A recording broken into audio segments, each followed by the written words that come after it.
en resumen, es el miedo a la muerte, el miedo a no ser amado y el miedo a no ser suficiente. Claro, ya ahora me pongo a filosofar con lo que tú me dices. Para que me eches este cuento, vamos a pedir 2 cafecitos primero. Yo lo veo distinto. 2 generaciones y un café sin azúcar. Bueno, Nini, ya que estamos hablando del tema de emociones, quería que hoy quizá nos detuviésemos un poco a conversar acerca del tema del miedo. Para mí, el tema del miedo es como una de las emociones más básicas del ser humano, porque al final todo lo que tú quieres es sobrevivir. Entonces, para mí, el miedo más básico y más primitivo es el miedo a la muerte. Es como el principal tipo de miedo, pero creo que ese no debe ser el único. Justamente, bueno, hace muchos años con Préstame tu sofá, uno de los temas era como el de tener valentía, y para tener valentía tienes que pasar tus miedos. Entonces, en ese momento nosotros lo dividíamos como en 4 categorías grandes, ¿verdad? Pero hoy haciendo como que el ejercicio para prepararme para el podcast como tal, me encantó que me diera como que las categorías de miedo, pero que decía, en resumen, es el miedo a la muerte, el miedo a no ser amado y el miedo a no ser suficiente. ¿Ok? Nosotros lo teníamos como que el fracaso, el miedo al fracaso, el miedo a la vergüenza, el miedo al rechazo y el miedo al triunfo, o sea, al éxito, que hay gente que también le tiene miedo. Entonces, en verdad, o sea, si está el miedo instintivo, biológico de querer como sobrevivir, yo sí te puedo decir, yo me acuerdo que en el 2019, cuando yo estaba viviendo en Italia, que estaba como un poco aislada de todo, Sí. yo me di cuenta que yo no era tan miedosa como yo pensaba. En el sentido de que, mira, estaba viviendo en esa casa sola y vale, perfecto, no tenía tanto miedo. Pero yo por lo menos, yo siento que sí soy full miedosa, que sí, a las cosas paranormales. Y soy full miedosa que si me lanzas un grillo, pues, o sea, cosas así, o sea, ¿Quién nula, está detrás de ti? pero, exacto, tengo miedo. O sea, no, escucha, que la semana pasada nos pasó que sonó el switch de la nada, estábamos durmiendo y sonó el switch del pasillo y se prendió la luz sola. O sea, y esa luz no tiene nada inteligente ni nada. Mi pareja me tiene con que tenemos un duende pana en la casa para que yo esté más tranquila. Hell Entonces, no. exacto. Pero al final, como que yo sí veo, o sea, como que los miedos que yo tengo, a mí no me da miedo, escucha, me voy del país, no me importa. Me voy ¿sabes? Como que esos miedos más fuertes para otras personas, como que para mí no tanto. O sea, el miedo a la muerte incluso, yo solamente te puedo decir que siento que lo vivo, pero que lo vivo y lo encarno, es si yo estoy cerca de un acantilado. Es como una cosa. Ok. Pero a mí de hecho, me acuerdo clarito una vez que estábamos, Juan Carlos y yo, yendo al médico, que yo me iba a hacer una endoscopia, y él me dice, pues, ¿cómo tú no estás asustada? Y tú estás así como sin nada. Y yo decía, es que me da exactamente igual. O sea, me decía, no te debería dar tan igual. Y yo, con todo el tema médico y todo eso, es como que, bueno, escucha, si tengo una enfermedad, lo veré, o lo manejaré, o ya veré cómo hago. Y no tengo tanto miedo en esas cosas, pero sí tengo miedo en cosas normales. Entonces, o sea, en Bueno, cosas a ver, espérate, que me salga la llorona a medianoche no es una cosa normal, es una cosa que se considera paranormal. paranormal. Sí, Pero sí, sí. fíjate que entonces es como miedo, ese es el miedo instintivo, el miedo más Exacto. que te hace actuar en consecuencia, ¿sí? Pero la realidad es que nosotros no estamos ni perseguidos por un tigre, o sea, no estamos en riesgo de muerte. A ver, puedes estar en riesgo de muerte todo el día, todos los días, depende de tu profesión. Pero digamos que para la mayoría de las personas no es que tú estás en un riesgo inminente de muerte todo el tiempo, ¿sí? Entonces, siento que es quizá un poco más difícil relacionarse con ese tipo de miedo versus, por ejemplo, el miedo al fracaso. Miedos Sí. existenciales se llaman, o sea, que es como que, bueno, ese miedo a la soledad, miedo al vacío, miedo al no ser suficiente, miedo al fracaso, miedo a que pase el tiempo y qué va a pasar, como que es los más existenciales y también como un poco sociales al final, porque al final tienes ese miedo al juicio también, que era como una de las cosas que queríamos hablar, el miedo al rechazo, el miedo a decepcionar a alguien. Tratando de hilar esto con lo que hablamos en el episodio acerca de las emociones, ¿sí? Por ejemplo, vamos a tomar como ejemplo el miedo a no ser suficiente. Creo que si lo combinamos con el tema de que hablamos de las emociones, lo primero que hay que hacer es admitir que tienes miedo, porque muchas veces uno confunde el miedo con rabia, o uno Sí. como que maquilla el miedo de rabia y actúas en consecuencia. cuando te digo actúas en consecuencia, es que actúas de una manera agresiva, actúas a la defensiva, actúas como tienes unos comportamientos que realmente no tienen que ver con lo que tú realmente estás sintiendo. Entonces, como no estás actuando en consecuencia de lo que sientes, y en este caso es el miedo, tú perpetúas un behavior, una actitud, porque realmente no estás resolviendo o no estás actuando en consecuencia con lo que realmente estás sintiendo. Yo no sé si estoy enredando más la cuestión o si me doy a entender. O sea, si te estoy entendiendo, si lo estás enredando también, pero te estoy Normal. entendiendo. Y que te estoy entendiendo al final. O sea, que a veces porque no, como no lo sabes nombrar, actúas de forma diferente a realmente enfrentarlo y ser lo suficiente vulnerable como para decir tengo miedo y tomar acción Ujú. sobre ello. Entonces te pones capas, ya sea la de la rabia, ya sea la de desconfianza o la de vergüenza, o sea, pones otras capas encima de el no ser suficiente y reconocerlo. Entonces, y yo creo que Claro. cuando también te dices que no soy suficiente, a mí me encantaba como que este concepto de esa vocecita pequeña que te está hablando y te está saboteando y te está diciendo no eres suficiente, no eres suficiente, no eres suficiente.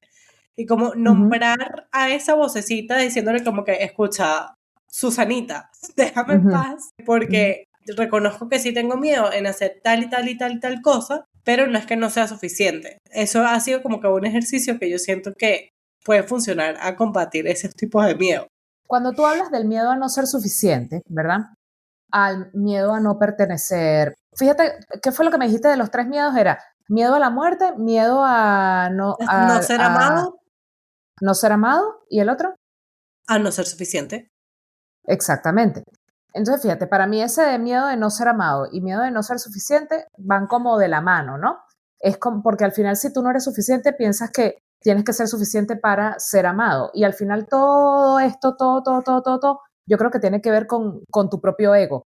O sea, es el ego, es realmente el ego diciéndote, no eres suficiente, no te van a querer, si tú no actúas de tal forma, esto es lo que va a pasar. Entonces, tiene que ver con escuchar al ego o quizá darle demasiada importancia a lo que te dice el ego. Para mí el ego también es importante porque desde el ego también se logran cosas positivas. Es mi forma de verlo. Pero también entiendo que cuando lo ves desde el punto de vista del miedo y cómo tú reaccionas a ciertas cosas en tu vida, el ego quizá no es el mejor consejero. Es súper importante tratar de que ese ego, o sea, o por lo menos es una práctica que a mí me ha funcionado, de ponerle un nombre y un apellido y saber como que, ajá, ya va, espérate, ¿con quién estoy hablando? O sea, ¿con el ego de Nina o estoy hablando con Nina humana como tal que puede sentir estas emociones y puede actuar o defenderse con su ego o no defenderse con su ego porque realmente no lo necesita? ¿Sabes? Y entonces creo que Ujú, eso funciona como para nombrarlo porque a veces es mejor como aislarte y desconectarte para poder ver las cosas con más claridad. ujú. Entonces siento que ese ego sí puede ser bueno, puede ser malo al final. Y que no es que sea un mal consejero, sino que simplemente tienes que aprender a escucharlo, así como escuchas a un amigo o escuchas a un amigo. Tú decides Ujú. qué tomas y qué dejas. Claro, ya ahora me pongo a filosofar con lo que tú me dices, porque ¿cuál es la necesidad de ser suficiente? O sea, eso tiene que ver con tu crianza. O tú crees que eso es algo que uno, o sea, que el ser humano, por ser humano, crece con esa necesidad de ser suficiente. No, yo no creo que crezcas con esa O sea, tú no necesidad. naces con eso, tú no naces con esa necesidad. No, yo creo que eso es aprendido y que se desarrolla con tu entorno y con la sociedad en la que vives también. Ok, entonces, si eso es aprendido, ¿verdad? Si yo aprendí desde chiquita que si saco buenas notas, me van a aceptar, si saco buenas notas, me van a querer, si comparto, eso es bueno, si no comparto, eso es malo, ¿sí? O sea, digamos que cuando tú vas creciendo, te van diciendo, este behavior es bueno, este behavior es malo. Sí, y al final ya estamos claritos que es un behavior. El bueno, la etiqueta de bueno o malo se lo pone, bueno, en ese caso Es se lo la pusieron tus sociedad. padres y tú te lo creíste. Entonces, ¿cómo tú deshaces todo eso? Porque es bien difícil deshacer eso. O sea, al final tú lo que tienes que entender es que como que lo que yo estoy haciendo es, no es ni bueno ni malo. Por lo tanto, no me debería dar miedo de que alguien no me quiera porque tomé esta decisión o hice esto o estoy actuando de una manera distinta. Exacto, yo creo que por eso es tan importante lo que mencionábamos, creo que fue en la temporada 1, que decíamos como que, bueno, es que todo es neutral y uno le pone la emoción que quiere ya tenerle. Entonces, creo que más allá de eso es saber que el miedo no es malo, porque el miedo al final te va a ayudar a actuar o te va a ayudar a darte cuenta de que quieres cambiar en tu vida o de que no quieres cambiar en tu vida y que está bien tenerlo y abrazarlo. Ya va, vivir con miedo es malo, pero sentir miedo en un momento determinado no es malo. O sea, lo que tú estás sintiendo en ese momento te está indicando que tu cuerpo, tu mente, tu corazón están en alerta ante algo que sienten como una amenaza y eso está bien. Lo que está mal es tratar de decir, no, yo no tengo miedo. No admitir que sientes miedo en ese momento. Creo que cuando tú ya nombras la emoción o el sentimiento, lo que estás sintiendo en ese momento, es más fácil que no te traumatice. Y creo que al reconocerlo también en voz alta o reconocerlo para ti, para tus adentros y decir, mira, yo tengo miedo de esto, al tenerlo consciente, evidentemente vas a actuar de forma diferente a como cuando te lo tragas y estás viviendo tu miedo sin decirlo en voz alta. Entonces, por eso yo siento que es importante que lo comuniquemos, porque aparte también la otra persona no sabe que tú le puedes tener miedo a eso y capaz una persona básicamente te hiere porque tú no le estás comunicando que tú le tenías miedo a eso. Y por eso yo creo que también es importante que resaltemos lo de que nadie se tiene que tomar nada personal, porque tu miedo es tuyo y evidentemente el entorno, si tú no lo has comunicado, nadie va a actuar en consecuencia, sino van a actuar con lo que ellos conocen de ti. Entonces, por ejemplo, mis primos saben que tengo miedo a los grillos y me van a seguir lanzando saltamontes hasta que yo, o sea, los grillos y los saltamontes y me van a seguir saltando saltamontes hasta que yo venza ese miedo. Pero ellos saben que yo tengo miedo porque yo lo comuniqué y porque yo grité y porque yo salté y porque todo. Entonces, o sea, digo el ejemplo de los saltamontes porque siento que es un ejemplo muy sencillo para que lo traspolemos a otras emociones más fuertes. Decir, o sea, porque Pero, capaz si yo no lo manifestara, no me importara tanto que me lanzaran grillos o no me lanzaran grillos. Y hoy no en día no me lo va a tomar como que, mira, me estás lanzando un saltamonte, me lo va a tomar demasiado personal porque me estás lanzando un saltamonte. No, es como que yo sé que yo tengo miedo a eso, tú sabes que yo tengo miedo a eso, soy consciente de que me vas a lanzar un saltamonte porque me quieres fastidiar, pero voy a respirar hondo y me voy a aguantar a que el saltamonte caiga en mí. ahora, fíjate algo, porque, ojo, de nuevo, el ejemplo del saltamonte es muy fácil, no tiene una trascendencia heavy en tu vida, Exacto. etcétera, etcétera, ¿sí? Por ejemplo, cuando tú hablas del ámbito laboral o incluso de Ujú. relaciones, o sea, yo no le voy a decir a mi jefa, yo tengo miedo de que me votes, por ejemplo. Ese es tu referente de la muerte, ¿sí? El miedo a la muerte en el ámbito laboral es que te voten, ¿sí? Quizá ni siquiera es el miedo a que te voten, sino es el miedo a que dónde va a conseguir otro trabajo, no va a tener para pagar la deuda, no va a tener para pagar la comida, me voy a morir. Entonces, realmente tu miedo es la consecuencia que eso que podría pasar, que es el escenario más feo, te puede acarrear. Pero ¿cómo haces tú para comunicar eso? Porque hay muchas cosas que tú no quieres comunicar. O sea, de repente a mí no sé, puedo decirte, qué sé yo. Suponte, te da miedo hablar en público. Hay mucha gente que le da miedo Ujú. hablar en público. ¿Por qué les daría miedo hablar en público? Bueno, yo te voy a decir que para mí eso tiene que ver con el tema de no ser suficiente o no ser aceptado. Pero si a ti te invitan a dar una conferencia, no vas a no ir a la conferencia. Bueno, hay gente que sí lo hace, pero en mi caso, por ejemplo, yo no dejaría de ir a la conferencia porque me da miedo hablar en público. Y no lo vas a decir tampoco. Ahora, mientras estoy hablando, estoy pensando que de repente si yo le dijera al que me invitó que me da miedo hablar en público, podría ser más vulnerable con ese sentimiento y tener más acompañamiento Exactamente. en el proceso. Es que eso justamente te iba a decir, porque por ejemplo, una amiga que trabaja con nosotros, cuando ingresó, básicamente no le gusta exponer y no le gusta hablar en público, ¿verdad? Y empezamos poco a poco, primero a decirle como que, bueno, vas a ir con uno y con un cliente. Después dijimos, bueno, ahora vas a ir tú sola con un cliente.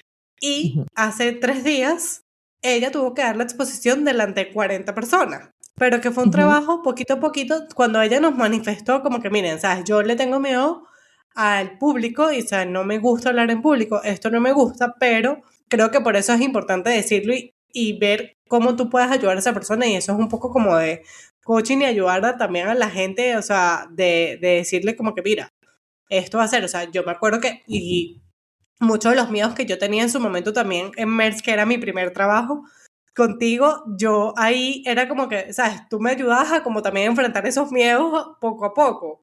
Y creo que eso es lo bonito de decir como que, oye, mira, ¿sabes? No sé, yo tengo miedo de que yo no sé cómo voy a abordar esta situación o cómo voy a abordar esto o esto me está sobrepasando y no sé manejarlo y tener esa orientación, ¿sabes? De otra persona que también capaz tenga más experiencia que tú o lo haya vivido antes. Y creo que eso también es lo bonito del miedo, cuando lo aceptas y cuando lo entiendes como que, ok, mira, si ya yo tengo conciencia de esto, ¿cómo alguien más me puede ayudar que ya haya pasado por ahí?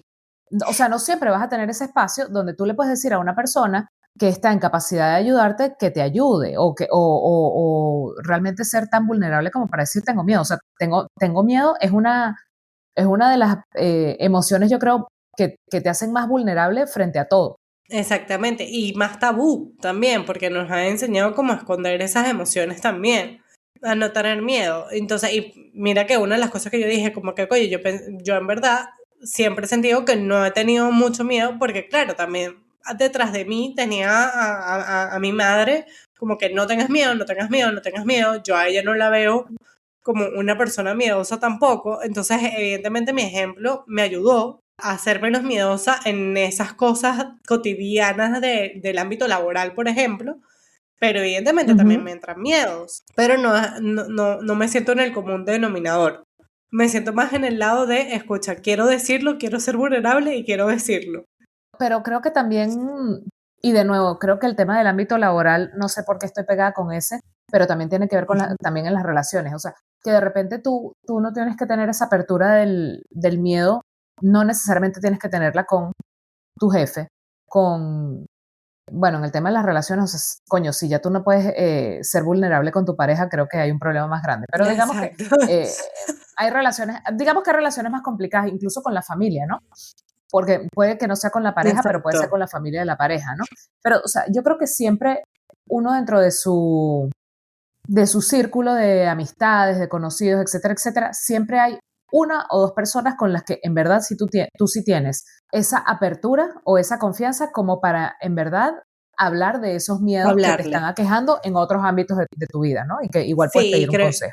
siento que igual cada vez más y cada vez se ve más esa cultura de vulnerabilidad en las empresas también, y de Ujú. que hayan personas puntuales en el que tú tengas ese espacio. Yo recuerdo clarito muchas veces, sabes, que ibas a recursos humanos y ibas a eso, o sea, como que, y creo que ese era como el papel importante de ese rol de recursos humanos también dentro de las organizaciones, de poder tener esa apertura a esos miedos también. Y creo que cada vez, aunque pueda haber menos departamentos de recursos humanos, creo que es más por el hecho de que cada vez las empresas están adoptando más ese rol de empatía. Yo creo que no estoy tan segura con el tema de recursos humanos. Yo creo que esto tiene que ver más con el cambio en las formas de liderazgo en general, donde los líderes también, y me incluyo, hemos acudido a buscar como más recursos para el proceso propio y también para el proceso de desarrollar a las personas que trabajan en nuestros equipos, ¿no? Entonces, siento que los líderes de un tiempo acá nos hemos abocado mucho más a entender ese tipo de necesidades, más como emocionales, sobre las necesidades funcionales de Sí. ejecutar No, y que por eso digo, o sea, que se ha ido transformando a lo largo del tiempo. O sea, creo que eso es un cambio generacional también que ha venido pasando en las organizaciones de decir como que, oye, ya no es solamente el Departamento de Recursos Humanos el que tiene que abordar esto, sino que somos todos como empresa y como líderes que tenemos que tratar de abordar estas situaciones. Pero entonces, fíjate que eso lo que me hace pensar es que al final del día, si eres un empleado, si estás hablando de una relación familiar, o sea, todos, 100%, todos tenemos algún miedo. Sí, Y entonces hay también que entender que muchas veces la forma en la que reaccionamos o reaccionan otros ante situaciones, muchas están arraigadas en el miedo y no necesariamente en lo que yo dije o dejé de hacer o dejé de decir o en lo que yo hice o dejé de hacer. Es como el miedo a cómo estoy actuando yo, cómo estoy interpretando yo esta situación y cuál es la consecuencia de esta situación para mi vida. Pero bueno, creo que hay varias cosas aquí que como que que son importantes rescatar. Una, obviamente, o sea, para mí la más importante es como ese realization de que todos tenemos miedo en algún momento de la vida. Todos. Incluso el que tú creas que es más poderoso tiene miedo. La otra para mí es que para poder evolucionar o para poder mover o incluso para poder superar un miedo, tú tienes que aceptarlo radicalmente. Aceptar radicalmente que tienes miedo. Donde yo creo que ahí el problema es miedo a qué. Porque muchas veces tú confundes, es miedo al fracaso, pero cuando al final es miedo a no tener plata o el estilo de vida que yo quiero. ¿Sí? Exactamente.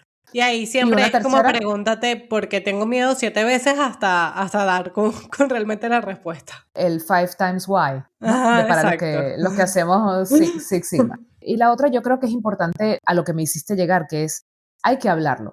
O sea, tú tienes que realmente comunicar que tienes miedo. Y creo que el reto ahí es abrir esos espacios de vulnerabilidad, de apertura con las personas que realmente te pueden ayudar. Sí, siento que eso, como que tratemos de fomentar una cultura de empatía y vulnerabilidad. Porque no es solamente vulnerabilidad, sino también de empatía. Porque es abrirte, pero también saber que vas a ser escuchado y vas a ser comprendido, por más que no es que te vayan a dar un consejo o algo, pero sí sentirte escuchado y entendido. Bueno, entonces, en conclusión, el miedo va a existir. Lidia con eso. Nómbralo, no es Voldemort, nómbralo, identifícalo, ¿verdad? Y vive con él, comunícalo y trata, o sea, el miedo a los grillos a Nina no se le va a quitar y a mí el miedo a las cucarachas tampoco. Y toma acción acorde a ello, o sea, y toma la acción necesaria que creas, si es realmente combatirlo, eliminarlo o vivir con él. Pero no queremos que seas una persona miedosa para siempre y por siempre de todas las cosas. No tienes que ser súper miedoso, porque eso también me lo llevo de lo que dijiste tú, de que no puedes vivir con miedo a todo. Correcto. A las cucarachas sí. No, a las cucarachas no les tengo miedo. Al saltamonte sí. Bueno, un abrazo, vamos un abracito. Por otro episodio, otro día, otro café. Dale. Chao, chao, hasta la próxima. Yo lo veo distinto. 2 generaciones y un café sin azúcar. Idea original, producción general y conducción de Susan Pérez y Nina Páez. Diseño de producción y edición, Leo Ñani. Síguenos en Instagram y Spotify como @YoLoVeoDistinto para que no te pierdas ningún estreno. Gracias por escucharnos.